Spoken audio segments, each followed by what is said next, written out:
інфармацыя белгідрамета 5 красавіка надвор'е ў асноўным будзе вызначаць обласць павышанага атмасфернага ціску, толькі па паўночным усходзе няўстойлівай паветранай масы. Чакаецца парывісты вецер, месцамі моцны парывісты.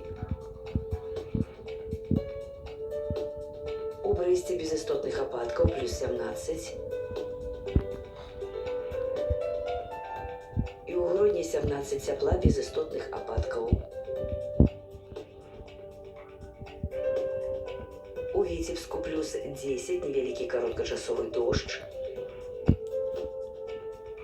У Магілёве магчымы невялікі кароткачасовы дождж плюс 12. У Гомелі без істотных ападкаў 14 з плюсам.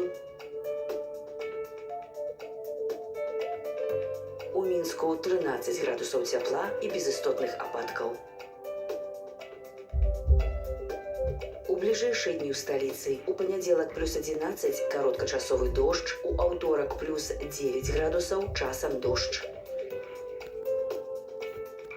Надвор'е ў суседніх краінах. У Маскве плюс 6, Вільнюсе плюс 11, Киеве плюс 13 градусаў, Варшаве 18 цяпла. Надвор'е ў заходняй Еўропе. У Парыжы і Берліне плюс 17, Вільні плюс 21, у Рыме 20 вышэй за 0.